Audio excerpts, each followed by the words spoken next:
adalah tahapan kita akan menuju ke apa yang kita sebut kita menjadi penentu harga sawit. Sekarang sebenarnya sudah kelihatan cikal bakalnya. Jangan sampai kita memiliki CPO, tapi yang menentukan harga adalah yang ada di pasar. Tidak. Masa kita ikutnya Malaysia? Yang punya sawit kita, yang punya karet kita ikutnya Malaysia.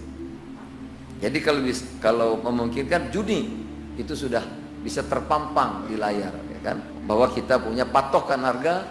Jadi nanti Malaysia balik, oh kita lihat Indonesia dulu, kan gitu.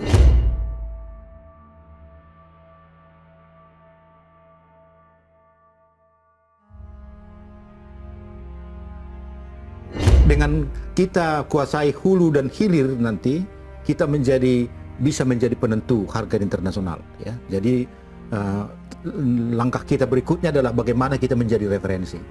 Kita yang punya sawit, tapi Rotterdam yang punya nama. Ya. Karena itu menjadi benchmark gitu kan, atau Kuala Lumpur yang punya nama gitu.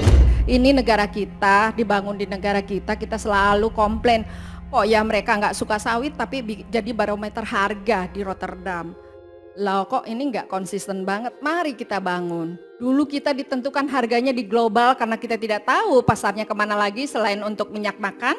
Sekarang kita punya biodiesel, harga kita tentukan. Nah sekarang mari kita sama-sama support supaya bursa harga ini bisa terwujud. Kita sudah punya B35, itu begitu kita goyang sedikit biodiesel, itu semuanya orang deg-degan. Bukan karena apa, mereka tahu harga akan baik lagi. Padahal banyak yang merasa untung kalau harga kita hancur. Banyak yang merasa, waduh untung nih, rasain loh. Banyak yang mau ngomongin, rasain loh Indonesia, harga kamu jatuh sehancurnya, macem-macem. Sebetulnya apa sih mereka ngomong seperti itu? Karena sawit ini bisa lebih murah dari minyak bunga matahari yang dihasilkan oleh mereka. Ini hanya perang bisnis antar negara, perang ekonomi antar negara, tapi dipakai alasan terus.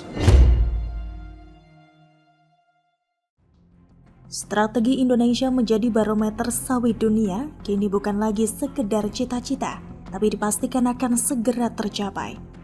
Harapan tersebut dapat diwujudkan dengan adanya pemberlakuan program mandatori pemakaian bahan bakar minyak biodiesel 35% atau B35 yang sudah dimulai awal Februari lalu. Energi fosil sebagai sumber emisi gas terbesar memang perlu mendapatkan pengganti yang lebih ramah lingkungan. Salah satu alternatif energi yang relatif lebih renewable dan rendah emisi sebagai pengganti energi fosil, khususnya diesel fosil, adalah biodiesel. Biodiesel yang digunakan selama ini merupakan biodiesel berbahan baku minyak nabati seperti minyak sawit, minyak kedelai, minyak rapeseed, dan minyak biji bunga matahari. Namun, jika ditelusuri, masing-masing sumber bahan baku biodiesel tersebut juga memiliki emisi karbon yang besarannya berbeda-beda, tergantung teknologi produksi, produktivitas, dan metode penghitungan emisi. Dengan konsistensi penerapan B35, stabilitas harga sawit akan semakin terjaga. Setidaknya 13,15 juta kiloliter minyak sawit mentah atau crude palm oil atau CPO bakal terserap program B35 per tahun. Perjuangan dalam membangun industri dan perdagangan sawit Indonesia kerap mendapat tantangan luar biasa, terutama terkait kampanye negatif sawit di dalam negeri. Padahal industri sawit bisa membuat masyarakat Indonesia makin sejahtera. Selain tantangan di dalam, tantangan besar lainnya berasal dari Uni Eropa yang kerap mempersulit perdagangan sawit Indonesia. Tantangan lain juga muncul dari negara tetangga kita, yakni Malaysia dan Singapura, yang juga cukup membuat langkah Indonesia untuk jadi barometer sawit dunia terhambat. Selama ini harga CPO Indonesia masih ditentukan oleh Malaysia. Produksi CPO tanah air yang cukup banyak tentunya merupakan prestasi yang baik, tapi jika ditelusuri lebih dalam, sebenarnya prestasi tersebut belum cukup. Pasalnya, Malaysia masih menjadi juru kunci yang menentukan naik turunnya harga CPO dunia melalui Bursa Malaysia Derivatives atau BMD. Sementara Singapura hingga saat ini masih menjadi penadah pajak bagi pengusaha sawit Indonesia yang berkantor di sana. Tentu Indonesia sangat dirugikan dengan kondisi ini. Padahal industri sawit Indonesia telah lebih maju dalam aspek keberlanjutan dibandingkan industri minyak nabati lainnya.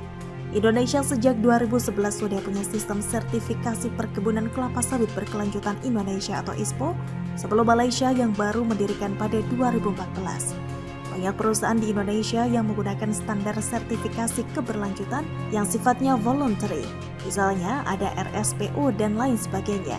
Salah satu tujuannya itu adalah untuk mengurangi dampak yang ditimbulkan dengan proses yang bersifat pembangunan dan pemberdayaan di lingkungan yang ditanami kebun sawit. Sawit merupakan komoditas perkebunan yang sangat prospek dan ekonomis bagi masyarakat dan bangsa Indonesia. Pada saat komoditas lainnya turun, ekspor CPO Indonesia justru terus meningkat. Angkanya bahkan lebih dari 500 triliun dolar Amerika Serikat. Oleh karena itu potensi besar kelapa sawit harus dimaksimalkan dari hulu ke hilirnya. Hingga tahun 2021, sawit masih menjadi komoditas ekspor strategis Indonesia dengan sumbangan devisa ekspor mencapai 35 miliar dolar Amerika Serikat atau lebih dari 530 triliun rupiah yang memecahkan rekor tertinggi dalam sejarah industri kelapa sawit Indonesia. Kelapa sawit merupakan komoditas minyak dunia dengan produktivitas lahan yang paling baik dibandingkan minyak nabati lainnya, sehingga kelapa sawit menjadi pilihan paling sustainable dalam memenuhi kebutuhan minyak nabati dunia yang semakin bertumbuh. Berbagai upaya pun dilakukan oleh pemerintah maupun berbagai pihak dalam memastikan standar keberlanjutan dari industri sawit. Hal itu diupayakan untuk menjaga standar dari tingkat produksi maupun memperkuat pernyataan bahwa seluruh perusahaan sawit memiliki sertifikasi dalam menjaga mutu perusahaannya. Di bawah Presiden Jokowi, negeri ini semakin optimis mengolah semua sumber daya yang segambreng. Lucu saja kalau kekayaan yang ada disia-siakan. Lebih lucunya lagi kalau kita minder bersanding dengan dunia internasional. Padahal kita punya semua, mulai dari kekayaan alam, budaya, hasil laut, dan bahkan hasil bumi.